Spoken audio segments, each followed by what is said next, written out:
दिन फैक्ट्री का मालिक अहमद को अपने ऑफिस बुलाता है। अहमद, मैं चाहता हूं कि तुम फैक्ट्री के मैनेजर बन जाओ। अहमद यह सुनकर हैरान रह गया। मैनेजर? लेकिन साहब, मैं तो सिर्फ एक मामूली इंसान हूं।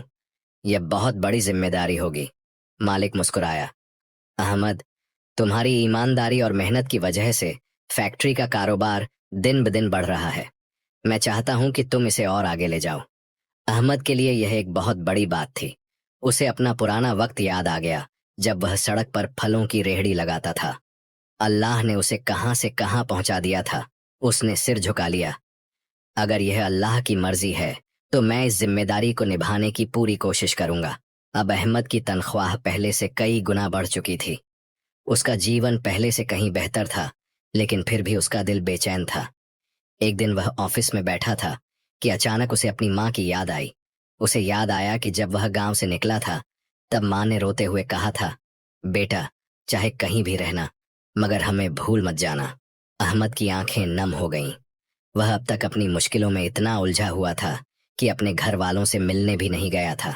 अब उसका दिल कर रहा था कि वह वापस जाए, अपनी माँ को देखे, अपने घर को देखे। अगले ही दिन अहमद ने मालिक से कहा, साहब, मैं कुछ दिनों के लिए गांव जाना चाहता हूँ। बहुत साल हो गए मुझे अपने माँ बाप से मिले हुए। मालिक ने खुशी खुशी इजाजत दे दी। अब अहमद की जिंदगी का एक नया सफर शुरू होने वाला था। गांव, जहां उसने अपनी जिंदगी की सबसे मुश्किल रातें काटी थीं, जहां गरीबी और तंगहाली ने उसे मजबूर कर दिया था, अब उसी गांव में वह एक नए अंदाज में वापस जाने वाला था। मगर उसे यह नहीं पता था कि गांव में सब कुछ वैसा नहीं था जैसा उसने छोड़ा था। वहां उसके इंतजार में कुछ ऐसे हालात थे जो उसकी हिम्मत की एक और परीक्षा लेने वाले थे।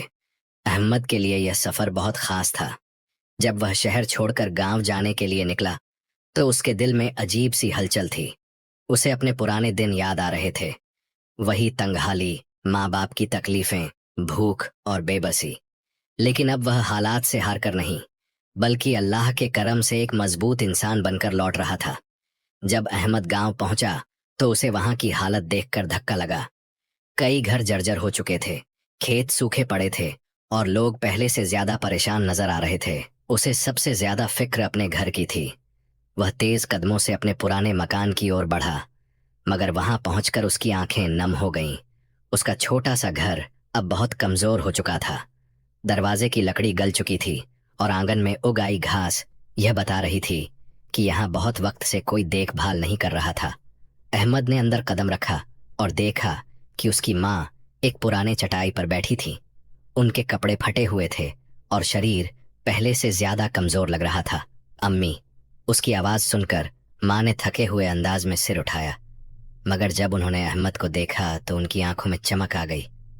अहमद, तू सच में आ गया। अहमद दौड़कर उनकी गोद में गिर पड़ा। माँ ने उसके सिर पर हाथ फेरा और रोते हुए बोली, बेटा, तूने इतनी देर क्यों कर दी? तुझे बहुत याद किया। अहमद की आंखों से आंसू गिरने लगे। उसने माँ के पैरों को छूते हुए कहा, अम्मी, मुझे माफ कर दो। मैं तुमसे दूर तो चला गया था, मगर अल्लाह की कसम, हर दिन तुम्हारी याद आती थी। माँ ने गहरी सांस ली और कांपती आवाज में कहा, तेरे अब्बू अब इस दुनिया में नहीं रहे बेटा। यह सुनते ही अहमद को झटका लगा। अब्बू? माँ की आंखों से आंसू बहने लगे। तेरे जाने के बाद वह बहुत कमजोर हो गए थे। गरीबी और बीमारी ने उन्हें तोड़ दिया। उन्हें आखिरी वक्त तक तेरा इंतजार था। लेकिन अहमद वहीं जमीन पर बैठ गया। उसे अपने अब्बू का चेहरा याद आ रहा था। उनकी वो मेहनत, वो संघर्ष जो उन्होंने अपने बच्चों के लिए किया था। उसकी रूह तक कांप गई। उसने अपनी माँ को गले लगाते हुए कहा, अम्मी, अब मैं यहाँ हूँ। अब मैं तुम्हें कभी अकेला नहीं छोड़ूंगा। अगले दिन अहमद गांव में घूमने निकला। उसने देखा कि उसके बचपन के दोस्त और पड़ोसी भी पहले से ज्यादा गरीब हो चुके थे। वह सोचने लगा, क्या फायदा ऐसी तरक्की का अगर मैं अपनी ही मिट्टी के लोगों की मदद न कर सकूं। अहमद ने अपने दिल में पक्का इरादा कर लिया। वह अकेला नहीं बदलेगा, बल्कि अपने गांव की हालत भी बदलेगा। लेकिन उसे अंदाजा नहीं था कि कुछ लोग उसकी इस वापसी से खुश नहीं थे। कुछ ऐसे लोग जो नहीं चाहते थे कि गांव बदले और खुशहाली आए। अहमद ने अपने गांव की हालत देखकर फैसला कर लिया था कि अब वह यहां बदलाव लाएगा। وہ نہ صرف اپنی ماں کا سہارا بنے گا بلکہ پورے گاؤں کی مدد کرے گا، لیکن اسے اندازہ نہیں تھا کہ اس کی اس سوچ سے کچھ لوگ پریشان ہو اٹھیں گے۔ احمد نے سب سے پہلے گاؤں والوں کو اکٹھا کیا اور کہا، بھائیوں اور بہنوں، میں نے دیکھا کہ ہمارے گاؤں میں غریبی اور تنگحالی بڑھ گئی ہے۔ ہم مل کر اسے بدل سکتے ہیں۔ میں چاہتا ہوں کہ ہم سب محنت کریں اور اپنے حالات بہتر بنائیں۔ گاؤں کے بزرگوں نے اس کی بات دھیان سے سنی۔ کچھ لوگوں کے چہروں پر امید جگی، لیکن کچھ لوگ جلن سے بھر گئے۔ وہی گاؤں کا ظالم زمیندار ملک حارث، جو غریبوں کو دبا کر رکھتا تھا، احمد کی باتیں سن کر غصے میں آ گیا۔ اس نے اپنے چیلوں سے کہا، اگر یہ لڑکا کامیاب ہو گیا تو ہماری بادشاہت ختم ہو جائے گی۔ ہمیں اسے روکنا ہوگا۔ ملک حارث کی دھمکی اگلے دن احمد جب اپنے پرانے دوستوں کے ساتھ گاؤں کے کھیتوں میں کام کرنے کی یوجنا بنا رہا تھا، تبھی ملک حارث وہاں آ گیا۔ اس نے غصے سے کہا، احمد، تو کون ہوتا ہے گاؤں کے لوگوں کو بدلنے والا؟ یہ لوگ میرے دیے ہوئے قرض میں ڈوبے ہوئے ہیں۔ ان کی حالت جیسی ہے ویسی ہی رہے گی۔ احمد نے نڈر ہو کر جواب دیا، ملک حارث، اگر تم نے انہیں قرض دیا ہے تو انہیں اس سے آزاد کرنے کی بھی ذمہ داری تمہاری ہے، لیکن تم نے صرف اپنا فائدہ دیکھا۔ اب یہ لوگ اپنی محنت سے خود کو بدلیں گے اور میں ان کے ساتھ ہوں۔ ملک حارث کو یہ سن کر غصہ آ گیا۔ دیکھ لینا احمد، تیرا یہ گھمنڈ جلد ہی ٹوٹ جائے گا۔ احمد نے گاؤں والوں کے ساتھ کام شروع کیا۔ اس نے شہر میں اپنے مالک سے بات کی اور ان سے گاؤں کے لوگوں کو کام دینے کی گزارش کی۔ احمد کے مالک نے اس کی ایمانداری دیکھ کر مدد کا وعدہ کیا اور کہا، تمہارے گاؤں کے لوگوں کو اگر کام چاہیے تو میری فیکٹری میں ان کے لیے دروازے کھلے ہیں۔ یہ خبر سنتے ہی گاؤں والوں میں خوشی کی لہر دوڑ گئی۔ اب دھیرے دھیرے حالات بدلنے لگے۔ گاؤں کے نوجوان کام پر جانے لگے، کھیتوں کی اپج بڑھنے لگی اور لوگوں میں نئی امید جاگ اٹھی۔ لیکن ملک حارث یہ سب دیکھ کر جل بھن گیا۔ اس نے ایک خطرناک سازش رچ ڈالی۔ ایک رات جب احمد اپنی ماں کے پاس بیٹھا تھا، تبھی اچانک دروازے پر زور کی دستک ہوئی۔ جب احمد نے دروازہ کھولا تو سامنے گاؤں کے کچھ لوگ کھڑے تھے۔ انہوں نے گھبرائے ہوئے کہا، احمد بھائی، ملک حارث نے تمہارے خلاف الزام لگا دیا ہے کہ تم نے اس کی زمین پر قبضہ کر لیا ہے۔ احمد چونک گیا۔ یہ کیا بکواس ہے؟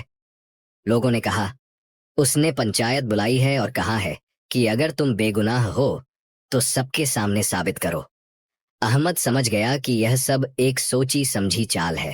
اب اس کے سامنے دو راستے تھے، یا تو وہ گاؤں چھوڑ کر چلا جائے یا پھر اس جھوٹے الزام کے خلاف ڈٹ کر کھڑا ہو جائے۔ لیکن احمد نے ہمیشہ اللہ پر بھروسہ کیا تھا۔ اس نے فیصلہ کر لیا کہ وہ اس جال سے لڑے گا اور سچائی کی جیت ہوگی، مگر اسے یہ نہیں پتا تھا کہ یہ جنگ اتنی آسان نہیں ہوگی۔ گاؤں کے چوپال میں بھیڑ جٹی تھی۔ ملک حارث اپنے آدمیوں کے ساتھ پنچایت میں بیٹھا تھا۔ اس کے چہرے پر شکاری کی طرح ایک گھنونی مسکان تھی۔ آج وہ احمد کو گاؤں والوں کی نظروں میں گرا کر اس کی عزت ختم کرنا چاہتا تھا۔ احمد ٹھہر کر کھڑا تھا۔ اس کی ماں دور بیٹھی دعا کر رہی تھی کہ اللہ اس کے بیٹے کی بے گناہی ثابت کرے۔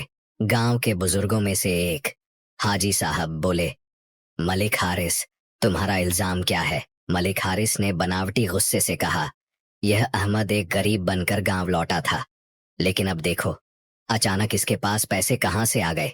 یہ چوری اور دھوکہ دھڑی کر رہا ہے۔ اس نے میری زمین پر قبضہ کر لیا ہے۔ گاؤں میں کانا پھوسی ہونے لگی۔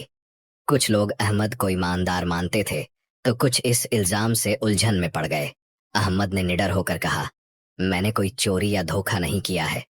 میں شہر میں اپنی محنت اور ایمانداری سے آگے بڑھا، اور جہاں تک تمہاری زمین کی بات ہے، ملک حارث، تم جھوٹ بول رہے ہو۔ ملک حارث غصے سے بولا، اگر میں جھوٹا ہوں تو ثابت کرو۔ احمد نے کہا، ٹھیک ہے، میں ثابت کروں گا، لیکن اگر میں سچا نکلا تو پھر پنچایت تمہیں سزا دے گی۔ گاؤں کے بزرگوں نے حامی بھر دی، ہاں، اگر تمہارے خلاف الزام غلط نکلا تو ملک حارث کو اس کی سزا ملے گی۔ احمد نے مالک کے دیے ہوئے دستاویز نکال کر پنچایت کے سامنے رکھ دیے۔ یہ دیکھو، یہ میرے مالک کی فیکٹری کے کاغذ ہیں جہاں میں کام کرتا ہوں۔ میرے پاس جو بھی پیسہ آیا وہ میری محنت کی کمائی ہے، اور رہی بات زمین کی، یہ رہی سرکاری دستاویز کی نقل جس میں صاف لکھا ہے کہ ملک حارث اس زمین کا مالک نہیں ہے۔